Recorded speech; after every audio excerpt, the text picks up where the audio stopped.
देखिए बच्चों, आज का हमारा टॉपिक है रासायनिक बलगति के अंदर प्रथम कोटि की अभिक्रिया। आइए समझते हैं क्या होता है। जैसे मान लीजिए यदि हमारे पास में दो क्रिया कारक हैं, ये हमने पहला लिया है CH3 COO C2H5, इसका नाम है एथिल एसीटेट, एवं दूसरा कारक है जल, इसको हम जल में मिलाते हैं। अब यहाँ पे इसकी जो सांद्रता है वह है 1 मोल और इसकी सांद्रता है 10 गुना 10 मोल। अब 1 मोल का मतलब होता है कि जो भी आपका पदार्थ जब उसके अणुभार के बराबर लिया जाता है तो उसके अंदर जो अणु होते हैं वो 6.022 10⁻23 होती है। लेकिन इसको आसान तरीके समझने के लिए आप यहाँ पे इसका एक अणु मान लीजिए और इसके अणु मान लीजिए आप 10।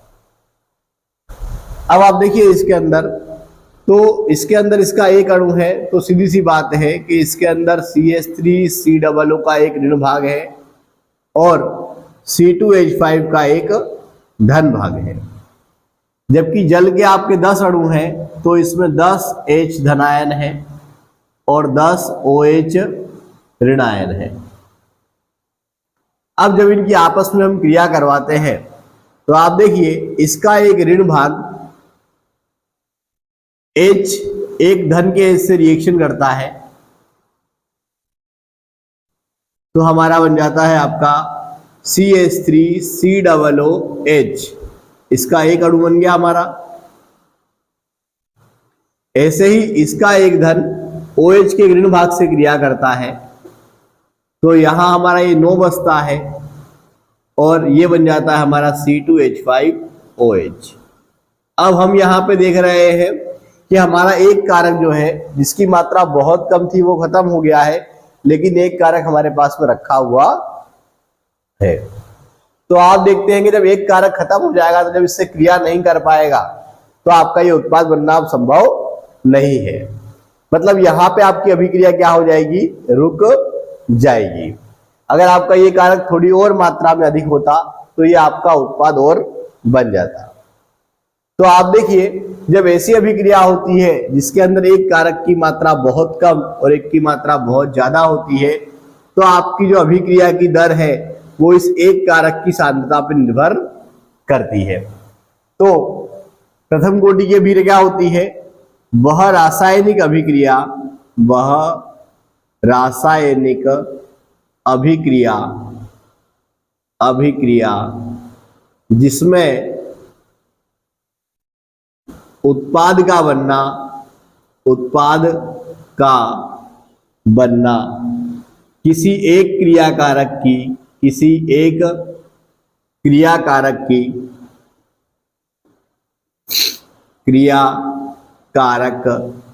की सांद्रता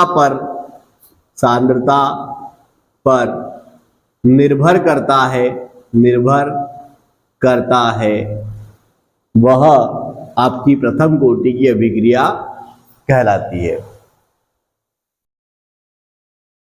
देखिए अब इसमें आता है हमारा दर स्थिरांक K का गणितीय व्यंजक ज्ञात करना।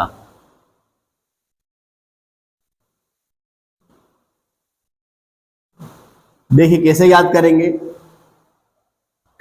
मान लीजिए हमारी कोई अभिक्रिया है, उसमें A हमारा जो है वह क्रिया कारक है जो T समय के पश्चात उत्पाद हमारा क्या बनाता है, X बनाता है। तो अभिक्रिया की दर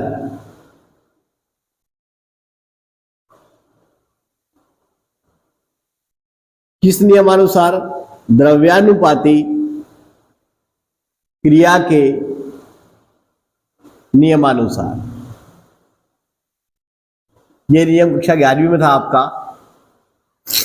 क्या नियम है, उत्पाद में परिवर्तन की दर क्रिया कारक के सक्रिय द्रव्यमान के समानुपाती होती है। अब उत्पाद में परिवर्तन की दर कैसे लिखेंगे हम?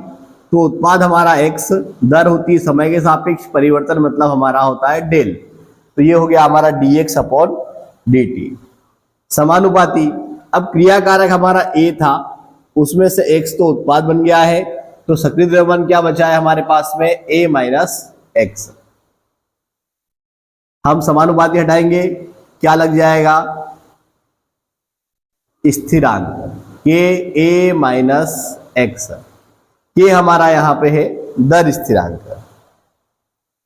अब इस a माइनस एक्स और हम dt का पक्षांतर करते हैं, तो गुणे वाला भाग में, भाग वाला गुणे में, तो dx बटे a माइनस एक्स बराबर k इंटू dt। अब दोनों पक्षों का हमको करना है समाकलन। तो जब आप समाकलन करेंगे तो इसका समाकलन आता है minus log natural a minus x बराबर के टी प्लस सी। ये हो गई हमारी समीकरण नंबर 1। यहां पे c जो है हमारा वह है समाकलन स्थिरांक।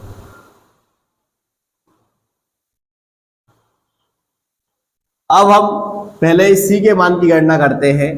तो c के मान की गणना के लिए जब अभिक्रिया प्रारंभ नहीं हुई थी तो उस समय आपका उत्पाद रहेगा 0, कि आपकी अभिक्रिया स्टार्ट नहीं हुई है, और समय की गणना भी स्टार्ट नहीं होगी, तो समय हो गया आपका 0। ये मान हम यहाँ पे समीकरण नंबर 1 में रख देंगे। तो हमारा हो जाएगा minus log natural a minus 0 बराबर k इंटू 0 धन c। इसका गुणा इसमें करेंगे तो minus log natural a minus minus plus 0 0 धन c। अब जीरो जोड़ने पे कोई अंतर नहीं आएगा, तो माइनस लोग नेचुरल a बराबर c का हमारा मान आ गया। अब c के मान ज्ञात करने के पश्चात हम इस मान को c के स्थान पर अर्थात समीकरण नंबर 1 में रख देंगे। तो minus log natural a minus x बराबर k t plus minus log natural नहीं है। अब उस log m minus log n is equal to log m upon n के आधार पर हमारी समीकरण हो जाएगी लोग नेचुरल a अपॉन में a माइनस एक्स बराबर के टी। अब t हमारा यहाँ पे जो है वह है, इसका हम पक्षांतर करते हैं। तो पक्षांतर करेंगे हम तो आपका आ जाएगा k बराबर 1 बटे टी लोग नेचुरल a अपॉन में a माइनस एक्स। अब समीकरण को आप लोग नेचुरल से लॉग रूप में परिवर्तित करेंगे तो k बराबर हो जाएगा 2.303 upon T log a upon में a माइनस एक्स। जब भी लोग नेचुरल से आप लॉग रूप में परिवर्तित करते हैं तो समीकरण में 2.303 का गुणा किया जाता है। लॉग के बेस में कुछ नहीं तो आप 10 मान सकते हैं। अब इसमें आगे देखिए आप लोग, अब आगे आता है इसका, ये तो हो गया हमारा दर स्थिरांक की का गणितीय व्यंजक। अब आगे इसमें आता है इसके लिए अर्ध आयुकाल।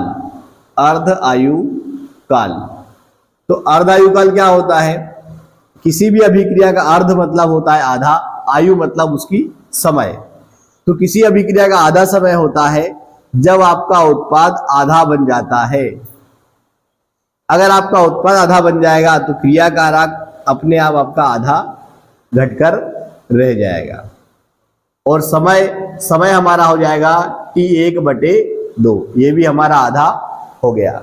लेकिन आप ध्यान दीजिए कि हमने इसके यहाँ पे बटे में 2 नहीं लिखा है, तो इसको t1/2 से इसलिए प्रदर्शित करते हैं क्योंकि किसी भी अभिक्रिया के अंदर, जैसे मान लीजिए कोई अभिक्रिया 1 घंटे में पूरी होती है तो उसका ये मतलब नहीं कि वो 30 मिनट में आधी हो जाएगी, क्योंकि प्रारंभ में क्रिया कारक की मात्रा ज्यादा होती है तो स्टार्टिंग में समय कम लगता है, लेकिन जैसे जैसे मात्रा घटती आती है समय हमारा बढ़ते जाता है, इसलिए इसको t1/2 के द्वारा प्रदर्शित किया जाता है।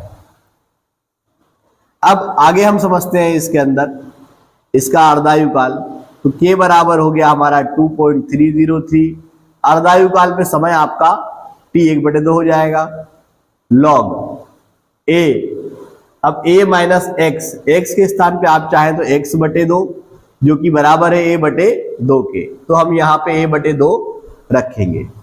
अब यहाँ पर एलसीएम लेते हैं तो हमारी समीकरण है k बराबर 2.303 t 1/2 लॉग a। अब एलसीएम में सामने अगर कुछ नहीं है तो आप क्रॉस में मल्टीप्लाई कर सकते हैं, तो ये हो जाएगा 2a माइनस a/2। तो k बराबर 2.303 t 1/2 लॉग a। 2a में से एक गया, क्या बचा हमारा a/2। अब हम यहाँ पे अर्धायुकाल याद कर रहे हैं, तो जो याद कर रहे हैं सामने ले आइए, इसको आप इस ओर ले आइए। तो t 1/2 बराबर 2.303 बटे k लॉग। यहाँ पे समीकरण को भाग से आप गुणे में ले जाए, इसके बटे में कुछ नहीं है, एक मान लीजिए, 2 ऊपर चला गया, a आपका नीचे आ गया, a से a आपका कट गया, क्या बचा हमारा t 1/2 2.303 बटे k और लॉग हो गया हमारा 2। लॉग 2 का मान होता है, लॉग 2 बराबर होता है 0.3010। ये मान आप यहां रख देंगे। तो t 1/2 बराबर 2.303 बटे k, लॉग 2 का मान हो गया 0.3010। जब आप इसका इसमें गुणा करेंगे तो t 1/2 बराबर हो जाएगा 0.693 बटे k। तो इस प्रकार से हमारा ये आ गया है प्रथम कोटि की अभिक्रिया का अर्ध आयु काल।